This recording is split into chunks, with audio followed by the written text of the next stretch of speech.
Okay, welcome. This is second part of a lecture series on the American Civil War. Um, I think that this one is probably going to last about the same amount of time as the last one, so I'm hoping we can keep this thing under 20 minutes here as we talk a little bit more in this one, not necessarily about the causes or the start, but this is going to be a bulk of the war itself. All right, so when comparing North and South, what I kind of want you to think in the back of your mind is, yes, the South was a little anti-modern. Yes, the South was a little anti-technology. It was a little anti-industry. But you can see, obviously, with the cotton production of the South, okay, that it was remarkably lucrative for them, and that was the one thing that cotton crop, okay, was really what they were trying to hold on to with this entire thing here, okay. And the South didn't value railroads. The South didn't value industry as much as the North did. But in the long and short of it, when it came right down to it, industrialization is really going to win this war for the North. Okay. I always like talking about this, and I'm sure it bores the bejesus out of you guys. But to show you how anti-modern the South is, I love showing this map because it shows that even in the South, or excuse me, in the South, they couldn't even decide upon a standard railroad gauge. And what that means is like there were different widths of the railroad. It wasn't out of the ordinary for you to pull into a town in, Montgomery, Alabama, and have to switch locomotives on the other side of town because they couldn't even agree upon what gauge of railroad track to use. So I love this map because it not only shows how much how fewer railroads they had in the South, but that they didn't even agree upon the standard gauge. Okay, this graphic does a pretty good job of showing you, the amount of workers in the North, industrial workers in the North versus the South, the amount of factories in the North versus the South. Okay, and the ability, just things like firearms. Okay, there's going to be a huge advantage on the side of the North when it comes to industry. Okay. You've already seen a map like this before, but it kind of shows you, what parts of the United States were still considered to be territories versus which ones were border states versus which ones were North and South. And hopefully by now you have a pretty good idea of what those border states are and what that meant in the war. Here's a percentage of immigrants in the state's population. You'll see Minnesota is in that purple range there of more than 30%. But way more immigrants in the northern cities because that's where the industrial jobs were, okay? I think we talked about this a little bit before. I know I've talked about President Jefferson Davis and why he ended up being president, but Alexander Stephens, what I want you to remember about him was the Cornerstone speech, in which he said that the cornerstone of the Confederacy is the truth, is what he said, is that white people are superior to black people. And that cornerstone, as he called it, really kind of, what do I want to say, reinforces the point of this being a war truly about trying to maintain that system of keeping black people as inferior. Okay. The Confederate White House was, it was no fancy building, so to speak. You'll see the Confederate seal even had George Washington on it, because as George Washington being a Virginian, okay, they still are going to keep that as their identity. The Norris war strategy in the beginning there was something called the Anaconda Plan. What they thought is that they would blockade, okay, the entirety of the South and keep them from being able to trade. And if they were not able to trade their cotton with the countries of Europe, then they would just essentially starve themselves out. They wouldn't be able to. They did make a decent amount of crops in the South to be able to, for sustenance, but they weren't going to be able to. They weren't going to be able to sustain. Okay. Here's kind of a graphic of the Anaconda Plan. We can go through Lincoln's generals. That Winfield Scott, he was the guy behind that whole Anaconda Plan. George McClellan is an interesting case if you want to study up on your Civil War military history. Lincoln was very critical of him quite often for never really engaging in a battle. He didn't want to get involved. Ambrose Burnside, you can see where his where the nickname Sideburns might have come from. Uh, McClellan again, and then lastly, we're gonna end up with the guy that ends up being the marquee name in the for the North in the American Civil War, Ulysses S. Grant. Okay, fascinating general, fascinating, fascinating leader. Okay, the Confederate generals that you may recognize here: Stonewall Jackson, George Pickett. You can start known more for that Pickett's Charge. James Longstreet, Nathan Bedford Forrest, who you may maybe you'll recognize the name, maybe not, but this is the person that starts the Ku Klux Klan after the war. Jeb Stuart, and then Robert E. Lee. Where now Robert E. Lee is a fascinating story in that the guy who graduates. What's really kind of interesting about all of these generals is they all knew each other in several different capacities because they all studied together at military school. They all mostly, attended West Point. Robert E. Lee graduated first in his class at West Point. He was the commandant of West Point for a time. So to think that you were going to war against all of these people that you may or may not have graduated with, they were all peers, and you probably have all kinds of mental games that they were kind of playing against each other. Now, Robert E. Lee is awesome to kind of juxtapose or to compare contrast with Grant in that Robert E. Lee is very proper. He a lot of his maneuvers and the stuff that he orders on the battlefield will end up going into textbooks for years and years after. Okay. Robert E. Lee is very formal. Okay. He's idolized by everybody on either side. Okay. And we can kind of get into Robert E. Lee a little bit later, but I think it is interesting to point out that there has been like this weird, I don't know, historical notion that Robert E. Lee wasn't a slave owner, and he was.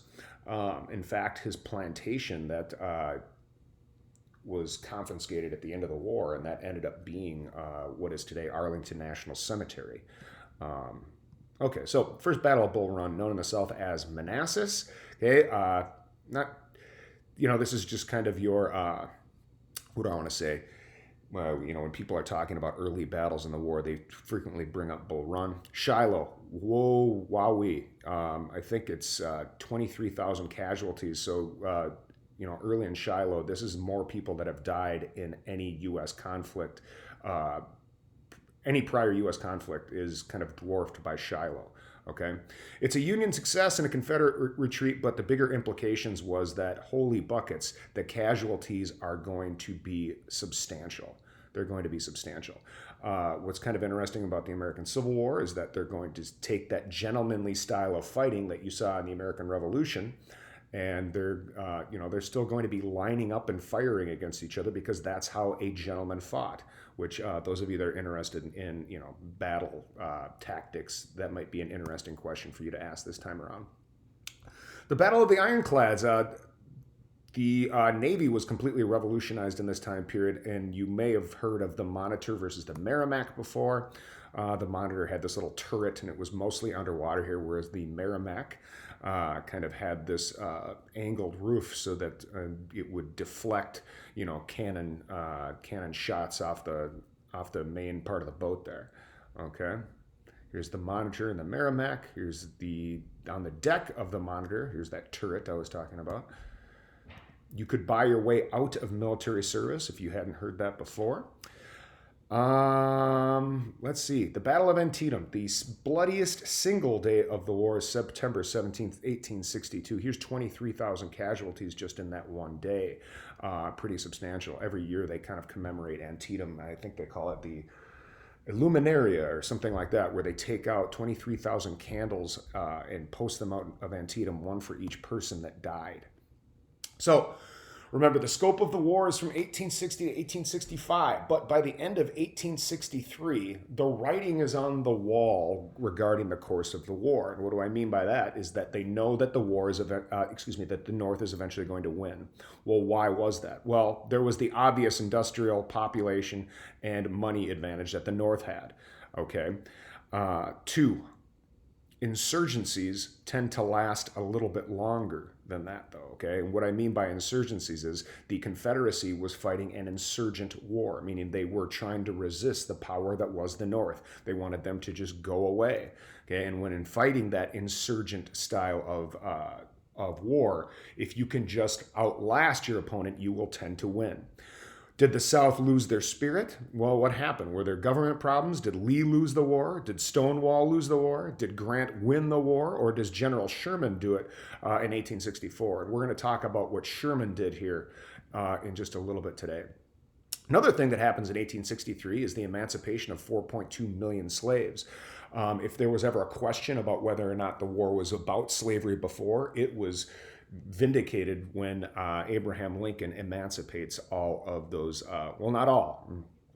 Remember that the Emancipation Proclamation did not free the slaves in the border states. I want you to remember that, okay? Did the Mississippi Valley win the war? And what I mean by that is, when they cut the South in half, dividing them up into two. Remember how lucrative that Mississippi Valley was.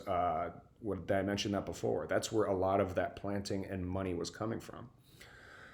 This was the first modern war in that the death toll at Gettysburg was unbelievable. They built the first national burial site right there at Gettysburg because of, well, just how practical it was that what the heck else are you going to do with this many bodies? They had to bury them somewhere. I do want you to understand by the end of today what Sherman's march was. I'm sure some of you have heard that before. But one thing that's going to definitely change is the tactics. This was, if you take a look at weapons at the beginning of the American Civil War relative to the end, it's really quite amazing. They start out with the rifled musket, and this is still like a front-loading weapon in which you have to pour the shot down into the top of the barrel. Then you have to pack it down in, and you could load your weapon. I think it was like twice in a minute if you were really fast. Well, by the end of the war, we've got the rifled musket in which the accuracy is much, much greater. Remember when we talked about the American Revolution, how inaccurate a musket was, and there was the expression, don't fire until you see the whites of their eyes. Well, now, by the end of the Civil War, we're dealing with some weaponry that's pretty freaking accurate. Okay, where you're able to hit something almost up to a mile away with some of these rifled muskets, okay, or about 800 yards with the rifled musket, okay. They stopped the firing in lines thing by the end of the war. That'd be a great question to try to figure out is why did they stop doing that? Why did they start fighting in more of a guerrilla style of fighting, okay? We already talked about emancipation in 1863. Here is that document right there. Immediately after emancipation, you're going to see a phenomenal idea by Frederick Douglass, which is going to be an all-black regiment. And the story of the 54th Massachusetts is an awesome one. If you haven't seen the movie Glory, I highly recommend you do that. Movie starring Denzel Washington, Morgan Freeman. If you ever watch this scene specifically with the character that Denzel plays, he actually wanted to do this as a genuine scene, so I'm not going to play it for you, but it is pretty amazing that he wanted to actually feel like what it was like when his ancestors had gotten flogged, which means to get whipped. Powerful scene. Anyway, memorial to Colonel Robert Shaw. You can see here in that 54th Massachusetts. Here's all of the African-American participation in Civil War battles. You can see them particularly in the South. There's some amazing stories about black troops that all this, just happenstance ended up going back to the very plantations that they were at and imposing justice upon their former slave owners. You're going to see extensive legislation in that they're able to pass acts because the South isn't participating in government. And that's, kind of the reason why the Emancipation Proclamation was passed as such. Okay, it's kind of a wartime document.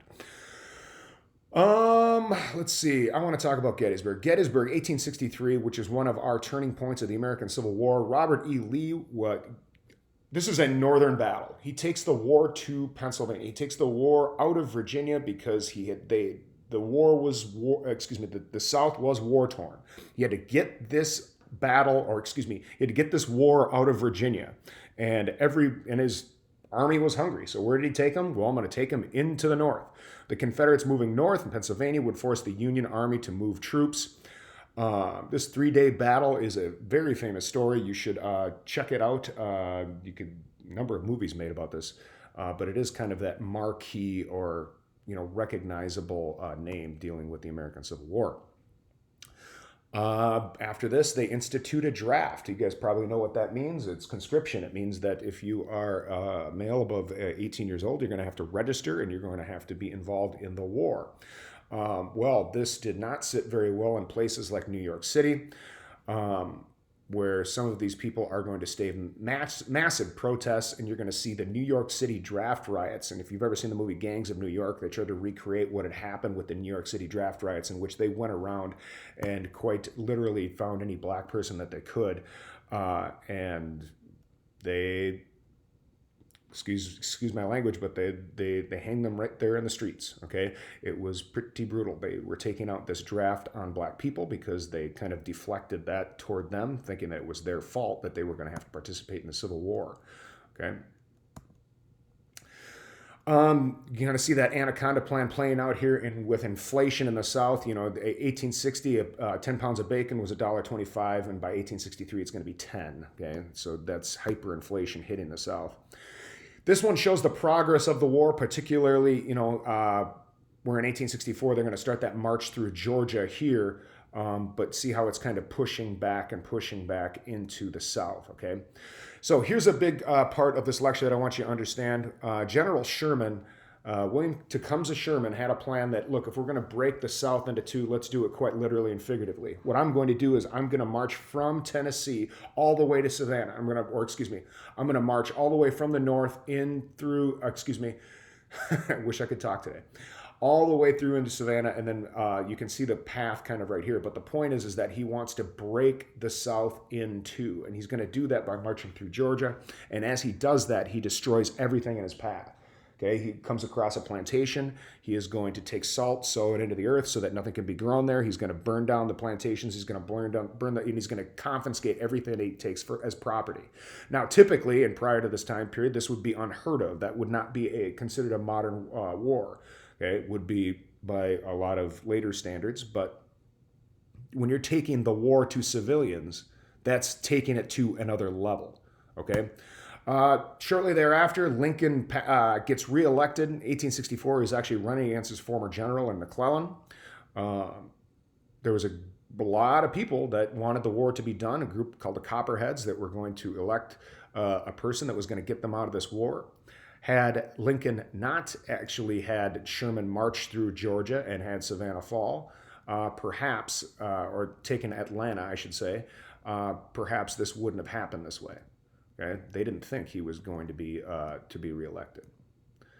Okay, so here's your presidential results. In 1864, you can see that the Confederate States were involved in the election, obviously, which is why you're going to see Lincoln.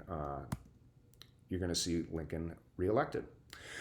Appomattox Courthouse is the symbolic end of the American Civil War. You're going to see General Lee surrender to General Grant right here. Now, there's an awesome story about comparing and contrasting of these two gentlemen, in which, General Lee dresses to the nines in his best military outfit. Grant, not so much. He didn't even have he had a wrinkly uniform on, and it was dirty, and a lot of people thought that he might have, I don't know, reeking of booze or something like that. But General Lee tried to do a formal surrender of his sword to him, like they did back in the, back in the previous era. And Grant just kind of scoffed it off and said, "I don't want your friggin' sword." They brought a kind of a makeshift printing press with them, and they started just printing off pardons.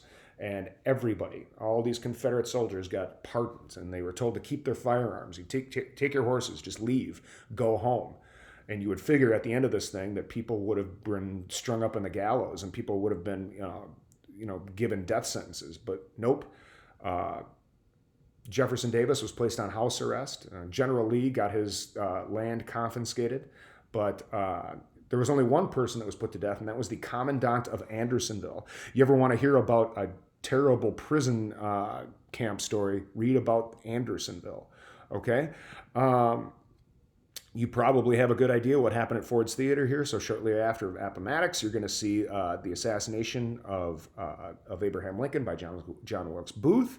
I'm not going to get too into that because I know that you guys study a fair amount of this in middle school. Okay, so yeah, I think we're going to get into this here today, or excuse me, in during class. So I'm not going to talk a whole lot about that right now, but we are going to be talking about the Sioux Uprising. So hey, that's it from that's your part 2 lecture. Make it a great day.